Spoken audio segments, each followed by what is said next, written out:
Hola.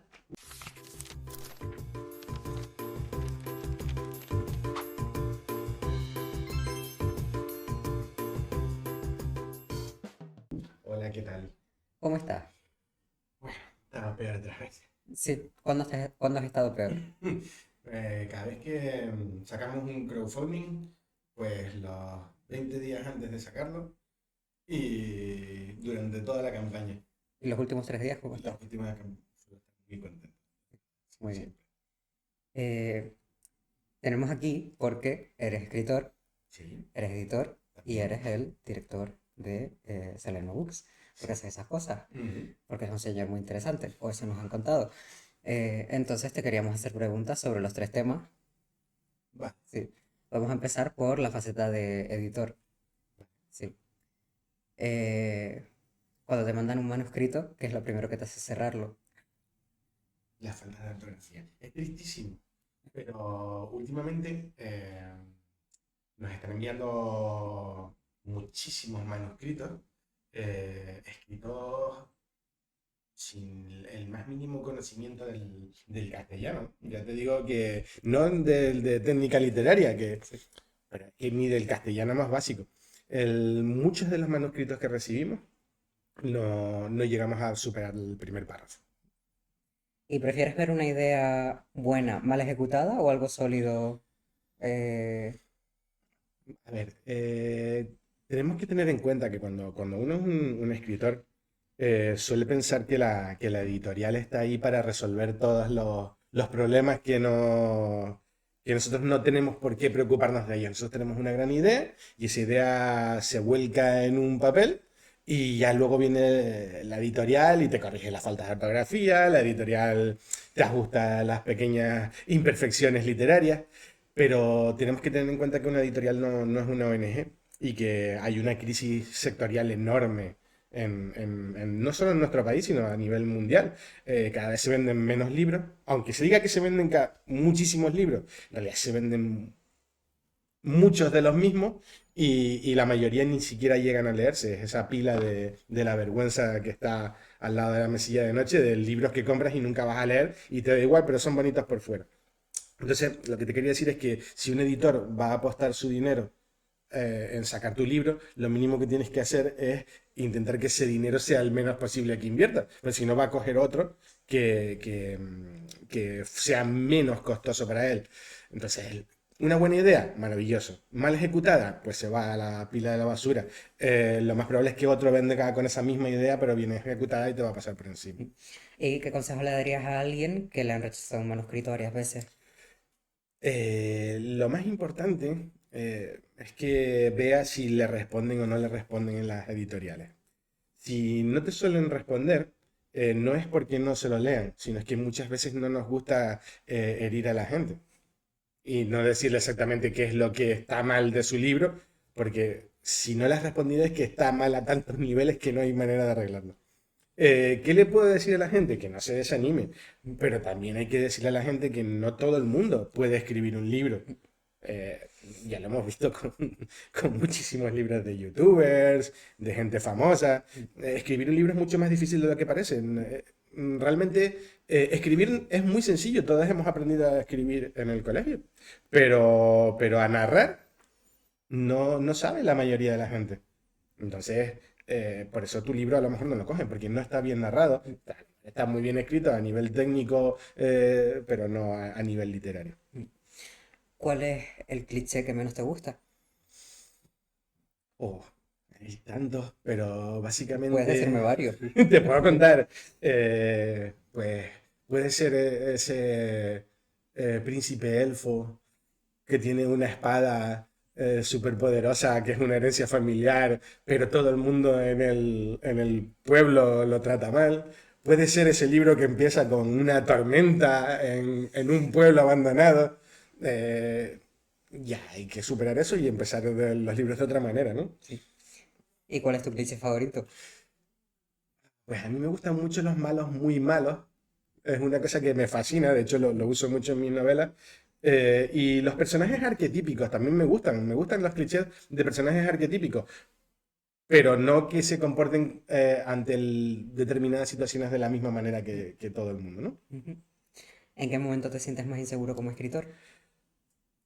Desde el mismo momento en el que pones punto y final a la obra, ya sabes que va a ser una auténtica basura. Iba a decir una auténtica mierda, pero me estoy controlando porque O estamos en puedes, un... esto da igual, Vale, no nos paga nadie, o sea, puedes decir lo que quieras. pues te digo, desde el mismo momento en el que pones punto y final, ya sabes que tu libro va a ser una basura, a nivel interno. Luego ves a alguien que le gusta, pero piensas que es porque es amigo tuyo o porque... No lo sé. Pero la inseguridad tiene que ir contigo. Si estuvieras seguro de que tú eras un bestseller desde el principio, pues serías un vendehumo y te dedicarías a poner anuncios en Instagram de puedo ayudarte a sacar tu primer bestseller. Sí. ¿Qué define un buen libro para ti? Pues son muchas cosas. En realidad no puedes decir que un libro es bueno por una cosa sola. Hay libros que están muy bien escritos, pero son muy aburridos. Hay libros que son muy divertidos, pero están muy mal escritos. A mí me parece que lo más importante en una novela, que es lo que escribo yo, es los personajes. Si los personajes están bien planteados, si ves que los personajes tienen una forma de comportarse consistente con el arquetipo, vuelvo a esa palabra, que encarnan, y suceden cosas que te sorprenden, estamos viendo una buena novela, estamos leyendo una buena novela. Eh, no sé si eso responde a tu pregunta. ¿Y en un libro juego? Ah, vale, esa es mi especialidad. Es lo que realmente me ha hecho medianamente famoso. Y te digo medianamente famoso porque me lo dijo ChatGPT y Perplexity Sí. cuando les pregunté por mí mismo y me dijeron, le pregunté, mira, ¿y tú crees que yo soy famoso? Y me dijo, hombre, dentro del nicho de los librojuegos, yo diría que sí, pero a nivel general no. Digo, ya, tío, qué baño de realidad. Yo escribo libros juegos, Sí. es mi principal fuente de alimentación. Tanto los escribo como los publico. Y en un buen libro juego para mí es un juego que sea más libro que juego. Últimamente hemos visto una evolución en el mundo de los libros juegos, que si la gente no sabe lo que es, son esos libros en los que el lector se convierte en protagonista de la historia y dentro puede tomar decisiones, realizar acciones. Algunos tienen hojas de personajes en las que te puedes enfrentar contra los personajes que te encuentras dentro del mismo libro, tener un inventario para usarlo más adelante. Es, digamos, como un juego de ordenador, pero leído. Y a mí me gusta mucho y para que sea un buen libro juego, en mi opinión personal, tiene que ser más libro que juego, porque si no ya me compro un juego en el PC o en la consola. Si eliminases todas las decisiones menos una, ¿seguiría siendo un libro juego? Hombre, es una buena pregunta, pues eh, es literatura interactiva hasta cierto punto. Si pudiésemos elegir el final de la historia, pues podrías decir que no. Digamos que tendrías que tomar más decisiones para que realmente sea un libro juego. Si no, simplemente cualquier libro podría ser un libro juego. Si no te gusta el final, lo reescribes y ya está. Y tomas la decisión de que no te gusta o no te lees la última página. ¿Qué tipo de decisiones te cuesta más escribir? Vale. El libro juego, eh, como yo lo entiendo, tiene que ser una forma de literatura no dirigida. El lector tiene que tener la falsa sensación de que está tomando decisiones realmente. Porque realmente no estás tomando decisiones y que te estoy dando dos opciones o tres o cuatro y tú eliges. Pero tienen que ser decisiones planteadas de tal manera que resulten lógicas para el personaje en la situación que está viviendo. Y es muy difícil ser lo suficientemente ambiguo como para que tú creas que estás tomando la decisión tú y no que te está dirigiendo el escritor hacia el camino que tú quieres. Así que todas las decisiones son difíciles. ¿Crees que escribir libros juegos entrena tu forma de tomar decisiones en la vida real? Eso es lo que decimos todos los escritores de libros juegos, porque queda muy bien, pero no lo sé realmente. Nosotros cuando éramos pequeños, mi generación, allá por el Pleistoceno, en los años 80 y finales de los 70, teníamos los libros de Elige tu propia aventura. Y en esos libros tú podías decidir si tu personaje estaba perdido en la montaña, si quería cruzar un río o buscaba un camino más seguro para pasar. Si cruzabas el río, lo más probable es que acabaras empapado, te diera una hipotermia y murieses. Y como niño descubrías que cruzar un río en mitad de la montaña podría ser letal. ¿Nos ha servido de algo en el futuro? Pues no lo sé, también lo puedes aprender con una peli, pero te diría que sí, que los librojuegos, el tomar una decisión es bastante importante.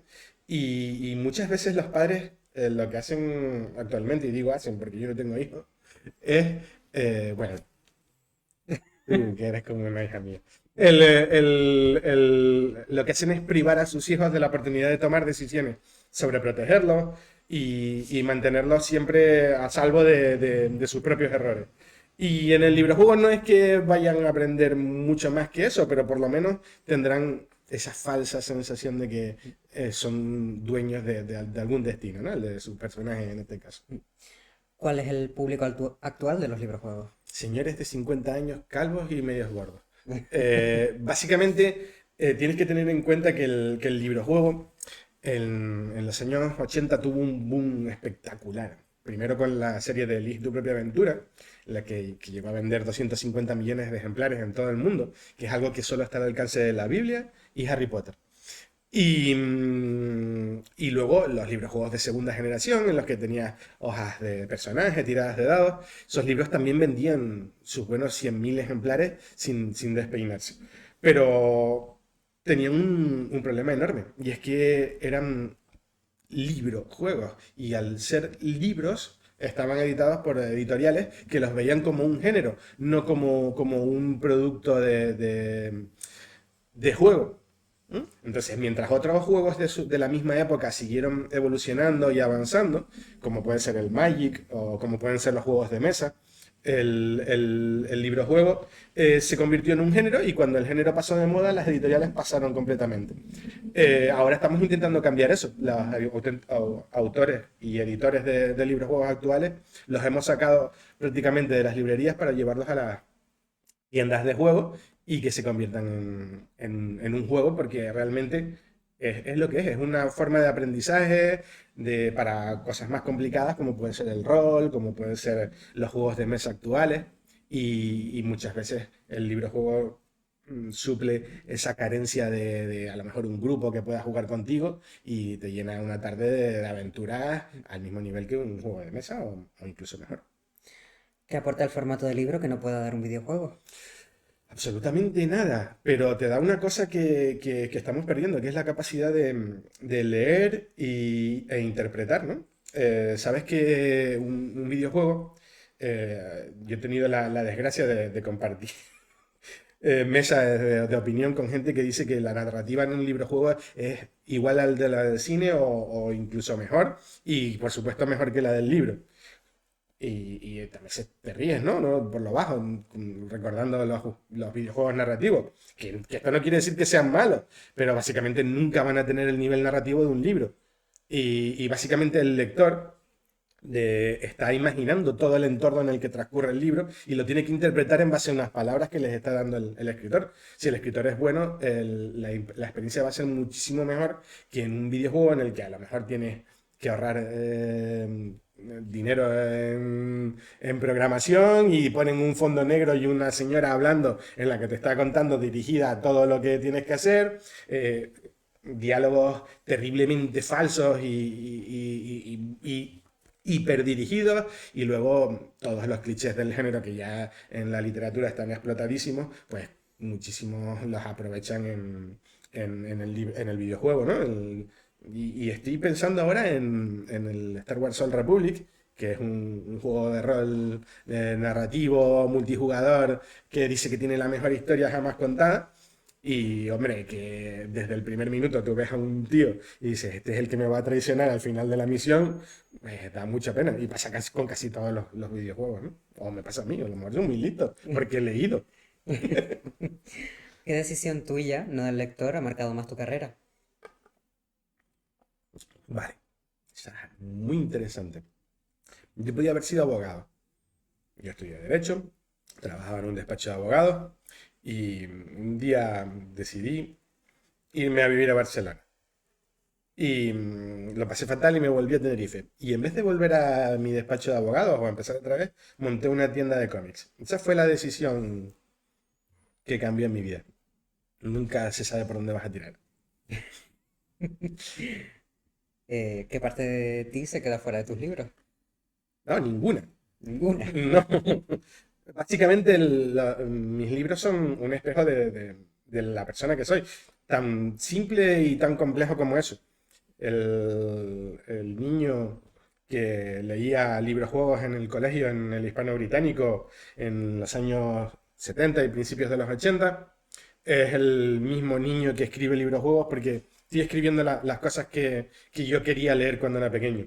El niño que dejó el despacho de abogados era también el niño que quería montar una tienda. Entonces, mis decisiones son las que reflejo en lo que escribo y mis libros, incluso los que no son de libros juegos, las novelas, son también un reflejo de mí y de la gente que me rodea. Y tú lo sabes bien. ¿Es un género que vive mejor en ciertos países que en otros? Sí, el librojuego es un producto eminentemente europeo y es un valor en el Reino Unido, ¿no? El sitio donde se venden más librojuegos en el mundo y donde están los autores más consagrados, los que todavía tienen la suerte de seguir vivos, porque muchos autores de libros juegos que nosotros conocemos o son ya muy, muy, muy mayores y están retirados o tristemente ya han fallecido. ¿Qué le recomendarías a alguien que quiere empezar a leer libros juegos? ¿Por dónde empezaría? Bueno, pues los nuestros, está Sí. claro. Básicamente, no por otra cosa, sino porque estamos publicando los que no nosotros, sino el sector considera los mejores libros juegos de la historia. Nosotros nuestra editorial se basa en la publicación de tanto libros juegos clásicos de los años 80, como puede ser Lobo Solitario, como puede ser Fighting Fantasy, que en España se conoció como Lucha Ficción, eh, La búsqueda del Grial, ¿no? Los grandes clásicos que publicó en España Altea en los años 80, junto con las últimas tendencias del sector. Te publicamos Ace Game Books, publicamos ahora, vamos a sacar, bueno, este no es tan novedad, Fablet Lands.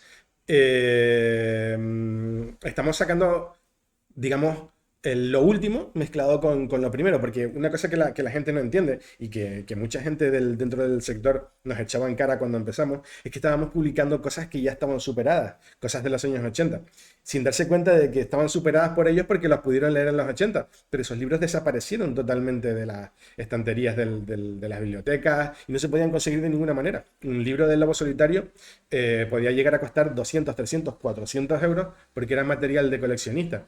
Los de La búsqueda del Grial, que es otra de las colecciones que vamos a sacar ahora, han llegado a ponerse a 500 euros fácil. Y, y claro, ellos pensaban que estaba superado porque para ellos estaba superado, pero para toda una generación eso no existía. Y la única manera de dar un primer paso es levantándose.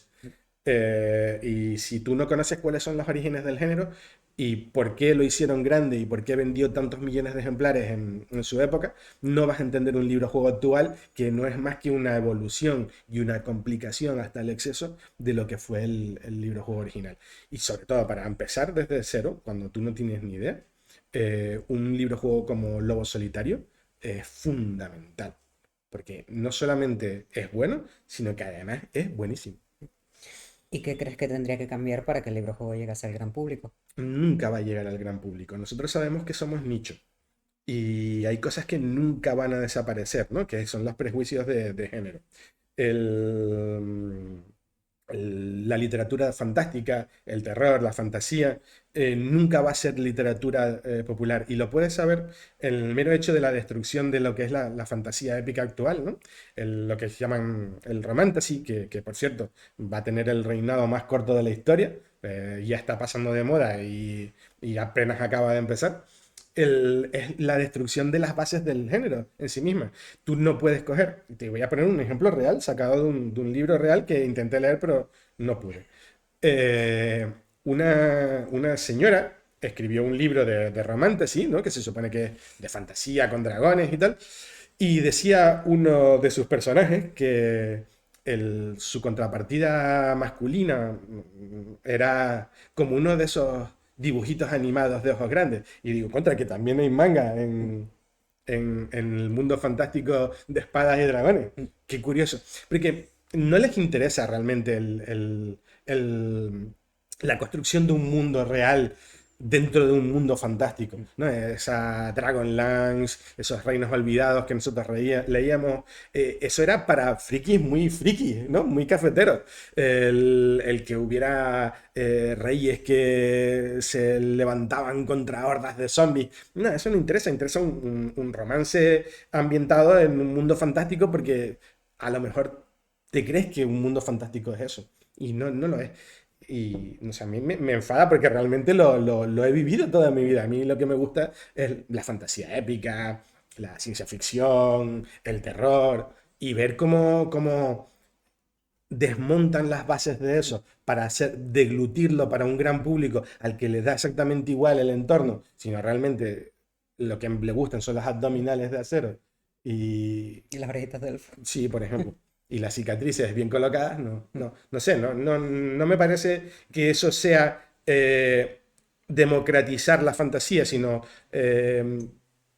diluirla de contenido y de sentido. Y el que se sienta ofendido, pues lo lamento muchísimo, pero es lo que es. ¿Crees que funcionan mejor las editoriales que trabajan en seguir esas tendencias literarias? Hombre, dinero gana, Mm. dinero gana. Pero si algo no lo sabes hacer, es mejor no meterse en eso. Yo, por ejemplo, tú me das para publicar un libro de romance y no lo voy a saber publicar, no lo voy a saber sacar adelante como editor.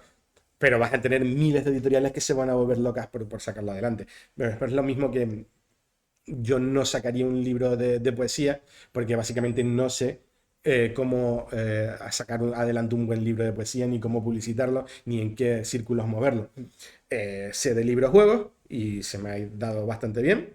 Y sé de un poquito de Steam y de Dieselpunk y Steampunk. Eh, y ese tipo de novelas me gustan. También sé algo de terror, que es otra de las cosas que han marcado mi vida desde muy pequeñito.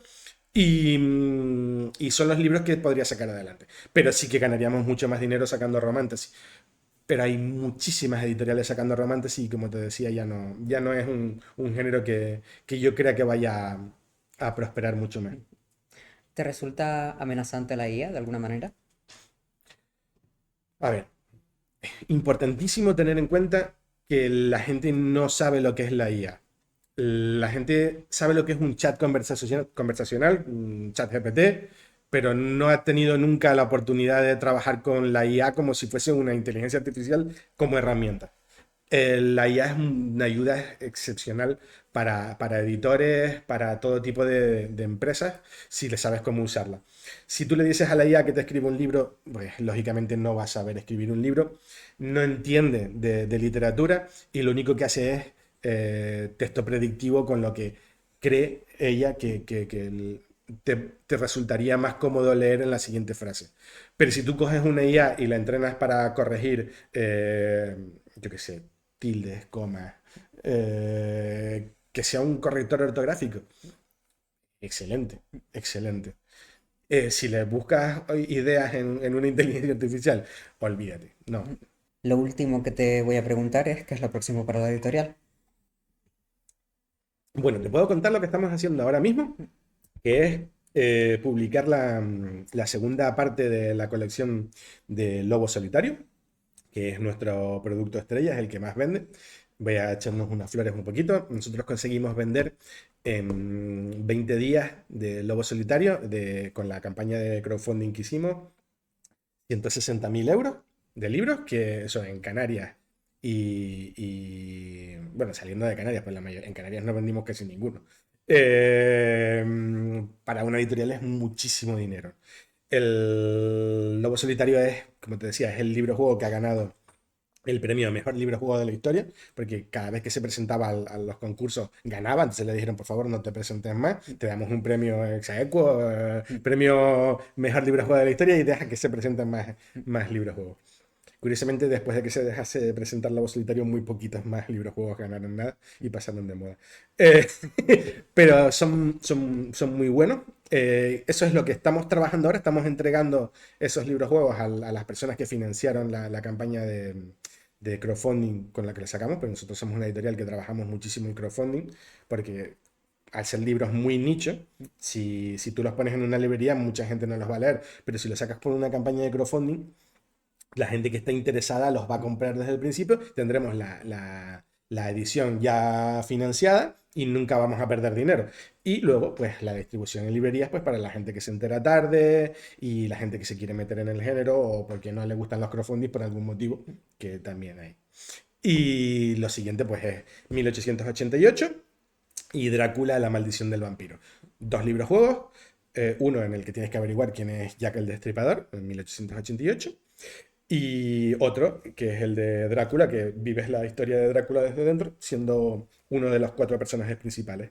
Mina Harker, el Dr. Sheward o Jonathan Harker, o puede ser también el mismísimo Drácula y luchar ser como el malo y enfrentarte a los personajes. Está muy, muy, muy guapo.